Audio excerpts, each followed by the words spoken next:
Hello दोस्तों, स्वागत है आपका अपने YouTube channel target civil services में। तो दोस्तों आज हम आपके लिए बहुत ही इंपॉर्टेंट टॉपिक लेके आए हैं, जहां पे हम बात करने वाले हैं कंप्यूटर की। तो कंप्यूटर के इस लेक्चर में दोस्तों हम कंप्यूटर से संबंधित इंपॉर्टेंट पॉइंट जानेंगे और साथ ही इसके बाद दोस्तों कंप्यूटर से जितने भी एमसीक्यू बेस्ड क्वेश्चन बनते हैं, जो कि आपके आने वाले एग्जाम एमपी पुलिस, एनटीपीसी और ग्रुप डी में पूछे जाएंगे। और यहाँ पे हम दोस्तों कंप्यूटर के कुछ ऐसे सिलेक्टेड क्वेश्चन को करने वाले हैं जो एग्जाम में बार बार पूछे जाते हैं। तो स्टार्ट करते हैं दोस्तों आज की क्लास। तो सबसे पहले हम दोस्तों बात करते हैं कंप्यूटर की। तो ये जो कंप्यूटर शब्द है, यह कंप्यूट शब्द से बना है, जिसका अर्थ क्या होता है? तो गणना करना होता है। याद रखना है आपको, कंप्यूटर शब्द कंप्यूट शब्द से बना है और जिसका अर्थ है गणना करना। जनरली दोस्तों ये जो कंप्यूटर होता है, यह आंकड़ों को प्रोसेस करने का एक यंत्र होता है। यहीं पे हम बात करें कि कंप्यूटर की जो स्मृति है, मतलब मेमोरी है, इसकी जो सबसे छोटी इकाई होती है वो क्या होती है? तो यह होती है दोस्तों बीट। यहीं पे हम बात करें कि कंप्यूटर की जो स्मृति है, इसकी स्टैंडर्ड यूनिट क्या होती है? तो यह बाइट होती है। ये भी आपको याद रखना है। क्या याद रखना है आपको? कि कंप्यूटर की जो मेमोरी है, इसकी सबसे छोटी इकाई कौन सी होती है? तो यह बीट होती है दोस्तों। और यहीं पे हम बात करें स्टैंडर्ड यूनिट की, तो यह बाइट होती है। और अब दोस्तों हम बात करते हैं कंप्यूटर के वर्गीकरण की, मतलब क्लासिफिकेशन ऑफ कंप्यूटर की। तो दोस्तों मैं आपको बता दूं कि ये जो कंप्यूटर का वर्गीकरण है, यह हम दोस्तों आकार एवं कार्य करने के आधार पर कंप्यूटर को 4 भागों में विभाजित करते हैं। तो यहाँ पे पहला है दोस्तों माइक्रो कंप्यूटर, दूसरा है मिनी कंप्यूटर, तीसरा है मेन फ्रेम कंप्यूटर और चौथा है सुपर कंप्यूटर। और अब दोस्तों बात करते हैं सेंट्रल प्रोसेसिंग यूनिट की, मतलब सीपीयू की। तो ये जो सीपीयू है, यह एक मुख्य हार्डवेयर होता है और इसे कंप्यूटर का दिमाग, मतलब मस्तिष्क भी कहा जाता है। यहाँ पे हम दोस्तों बात करें कि ये जो सीपीयू है, इसके दो प्रमुख भाग होते हैं। कौन कौन से? तो एक होता है कंट्रोलर यूनिट और दूसरा होता है दोस्तों अर्थमेटिक व लॉजिक यूनिट। ये आपको याद रखना है। और अब दोस्तों बात करते हैं मेमोरी यूनिट की। तो ये जो मेमोरी यूनिट है, मतलब ये जो मेमोरी है, यह कंप्यूटर का वह भाग है जिसके द्वारा सूचनाओं को, अनुदेशों के भंडारण एवं पुनर्मुद्रण का कार्य किया जाता है। जनरली दोस्तों कंप्यूटर में दो प्रकार की मेमोरी होती है।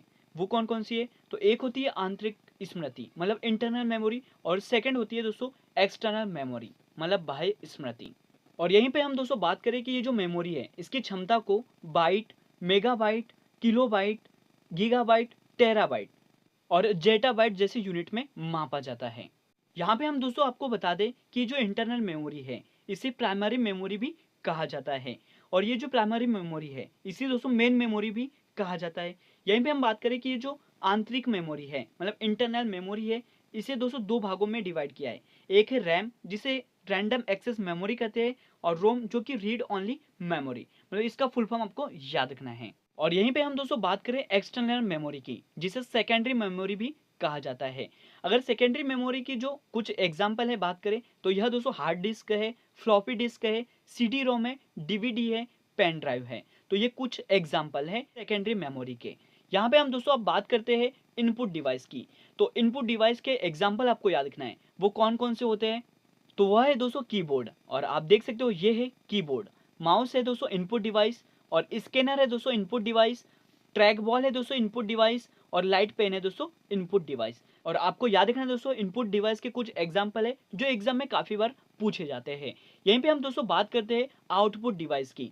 तो आउटपुट डिवाइस की अगर यहाँ पे हम बात करें, इसके एग्जाम्पल भी देख लेते हैं। जैसे कि हम बात करें प्रिंटर की, तो यह दोस्तों आउटपुट डिवाइस है, और प्लॉटर भी आउटपुट डिवाइस है, और मॉनिटर भी आउटपुट डिवाइस है, और जो एलसीडी होती है दोस्तों, ये भी आउटपुट डिवाइस होती है। ये आपको पता होना चाहिए। और अब दोस्तों बात करते हैं कंप्यूटर के पार्ट 1, मतलब यहाँ पे हम बात करेंगे एमसीक्यू बेस्ड क्वेश्चन की।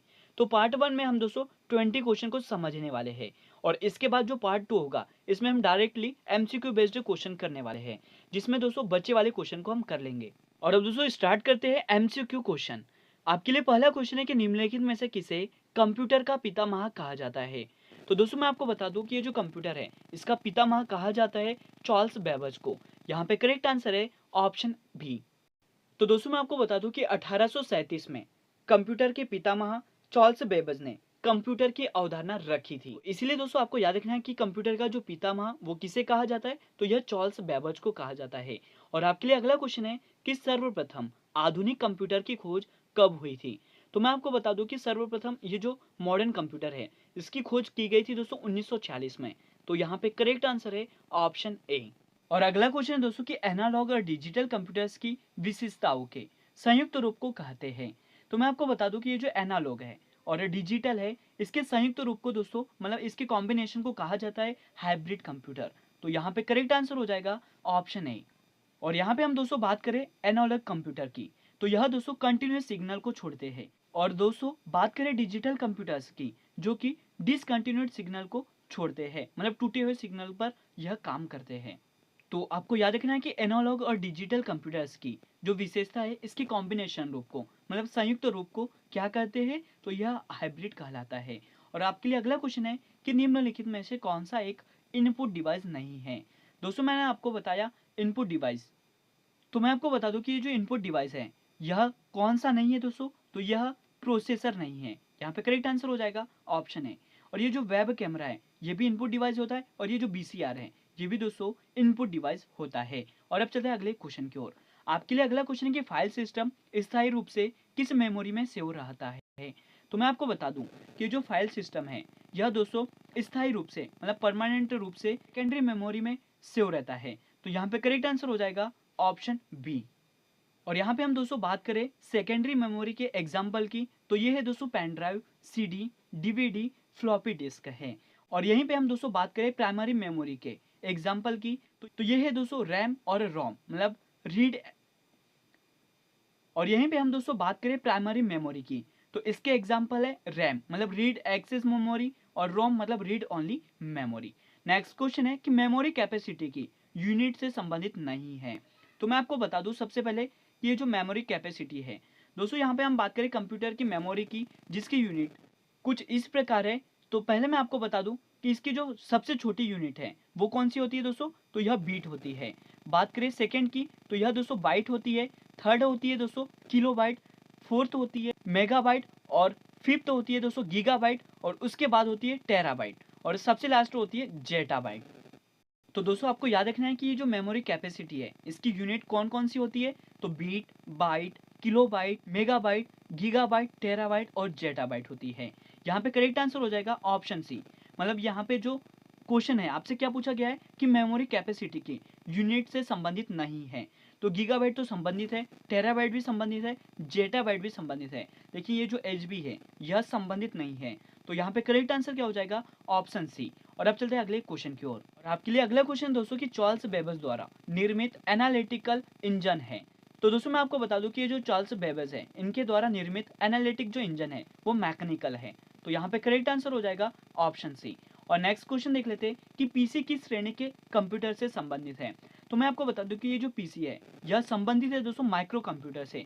मतलब ये जो माइक्रो कंप्यूटर है इसे ही दोस्तों पर्सनल कंप्यूटर के नाम से भी जाना जाता है। तो यहाँ पे करेक्ट आंसर क्या हो गया ऑप्शन डी। और अब बात करते हैं अगले क्वेश्चन की। अगला क्वेश्चन दोस्तों कि एक स्टोरेज डिवाइस नहीं है। तो स्टोरेज डिवाइस की यहाँ पे हम बात करें तो दोस्तों सीडी तो स्टोरेज डिवाइस है, पेन ड्राइव भी स्टोरेज डिवाइस है। ये जो लिनक्स है यह स्टोरेज डिवाइस नहीं है, यह दोस्तों एक ऑपरेटिंग सिस्टम है। तो यहाँ पे करेक्ट आंसर हो जाएगा ऑप्शन सी। और ये जो फ्लैश ड्राइव है ये भी दोस्तों एक स्टोरेज डिवाइस है। तो याद रखना आपको कि स्टोरेज डिवाइस इनमें से कौन सा नहीं है, तो लिनक्स ये नहीं है, यह दोस्तों एक। और नेक्स्ट क्वेश्चन देख लेते हैं कि नीचे दी गई मेमोरी कैपेसिटी यूनिट में कौन सी मेमोरी कैपेसिटी यूनिट सबसे छोटी है। तो जो सबसे छोटी यूनिट है दोस्तों वो होती है बीट। तो यहाँ पे करेक्ट आंसर हो जाएगा ऑप्शन सी। और अब चलते हैं अगले क्वेश्चन की ओर। आपके लिए अगला क्वेश्चन है कि ईमेल का जन्मदाता किसे माना जाता है। तो मैं आपको बता दूं कि ईमेल की जो खोज है दोस्तों वो किसने की थी, तो यह की थी रे टॉमलिंसन ने। यहाँ पे करेक्ट आंसर हो जाएगा ऑप्शन डी। तो याद रखना है आपको कि ईमेल का जो जन्मदाता है वो किसे माना जाता है दोस्तों, तो रे टॉमलिंसन को माना जाता है। और आपके लिए अगला क्वेश्चन है कि पेंटियम चिप का जो आविष्कार है वो किसने किया था। तो इसका आविष्कार किया था विनोद धाम ने। तो यहाँ पे करेक्ट आंसर है ऑप्शन सी। और अब चलते हैं अगले क्वेश्चन की ओर। आपके लिए अगला क्वेश्चन है दोस्तों कि इंटरनेट के क्षेत्र में www का प्रयोग किसके लिए किया जाता है। तो दोस्तों मैं आपको बता दूं कि ये जो www है इसका फुल फॉर्म भी आपको याद रखना है। तो यह दोस्तों वर्ल्ड वाइड वेब होता है। तो दोस्तों आपको याद रखना है कि जो इंटरनेट के क्षेत्र में www का जो प्रयोग है वो किसके लिए किया जाता है, तो वर्ल्ड वाइड के लिए। यहाँ पे करेक्ट आंसर हो गया ऑप्शन बी। और आपके लिए अगला क्वेश्चन दोस्तों कि रैम का जो पूर्ण रूप है वो क्या होता है। तो मैं आपको बता दूं कि ये जो रैम है इसका पूर्ण रूप होता है रैंडम एक्सेस मेमोरी। यहाँ पे करेक्ट आंसर है ऑप्शन ए। यहीं पे हम दोस्तों बात करें रोम की, मतलब रीड ओनली मेमोरी, ये आपको याद रखना इसका फुल फॉर्म होता है। और आपके लिए अगला क्वेश्चन दोस्तों कि सीपीयू का क्या अर्थ है, मतलब यहाँ पे आपको सीपीयू का फुल फॉर्म बताना है। तो सीपीयू का जो फुल फॉर्म होता है वो क्या होता है, तो सेंट्रल प्रोसेसिंग यूनिट होता है। तो यहाँ पे करेक्ट आंसर है ऑप्शन ए। नेक्स्ट क्वेश्चन है दोस्तों कि कैड मतलब CAD का क्या अर्थ है। तो ये जो CAD है इसका अर्थ होता है, मतलब इसका फुल फॉर्म भी क्या होता है, तो यह होता है कंप्यूटर एडेड डिजाइन। तो यहाँ पे करेक्ट आंसर है ऑप्शन सी। और अब चलते हैं अगले क्वेश्चन की ओर। और आपके लिए अगला क्वेश्चन दोस्तों कि वर्ल्ड वाइड वेब मतलब WWW के आविष्कारक कौन माने जाते हैं। तो यह माने जाते हैं टिम बर्नर्स-ली। यहाँ पे करेक्ट आंसर हो जाएगा ऑप्शन सी। नेक्स्ट क्वेश्चन है कि याहू, गूगल एवं MSN है। तो मैं आपको बता दूं कि ये जो याहू, गूगल और MSN यह दोस्तों एक इंटरनेट साइट से है। तो यहाँ पे करेक्ट आंसर हो जाएगा ऑप्शन बी। और अब चलते हैं अगले क्वेश्चन की ओर। आपके लिए नेक्स्ट क्वेश्चन है दोस्तों कि URL क्या होता है। तो URL किसी भी डॉक्यूमेंट या पेज का एक www पर एक एड्रेस होता है। तो सीधे से आपको याद रखना है कि वर्ल्ड वाइड वेब पर एक एड्रेस होता है URL। यहाँ पे हम URL के फुल फॉर्म की बात करें, इसका फुल फॉर्म क्या होता है, तो यूनिफॉर्म रिसोर्स लोकेटर। याद रखना है क्या होता है, यूनिफॉर्म रिसोर्स लोकेटर होता है। और आज का लास्ट क्वेश्चन दोस्तों कि कट कमांड के लिए किस कीबोर्ड मतलब शॉर्टकट का प्रयोग करते हैं। मतलब हम कंप्यूटर में सीधे कंट्रोल और फिर X को दबाएंगे तो यह दोस्तों कट कमांड के लिए कीबोर्ड का शॉर्टकट है। याद रखना यहाँ पे करेक्ट आंसर क्या हो गया, ऑप्शन बी। तो दोस्तों आज हमने MCQ बेस्ड कंप्यूटर के पार्ट 1 में 20 क्वेश्चन डिस्कस कर लिए हैं। और बचे वाले जो नेक्स्ट क्वेश्चन है वो आपको जल्द ही मिल जाएंगे। तो दोस्तों आज का लेक्चर यहीं पर एंड होता है। अगर आपको हमारा लेक्चर और आपको हमारी मेहनत अच्छी लगी हो तो इसे लाइक जरूर करें, शेयर भी करें। अगर आप इस चैनल पर नए हो दोस्तों तो इसे सब्सक्राइब भी जरूर करें। Thank you so much guys for watching this video. Bye bye, take care.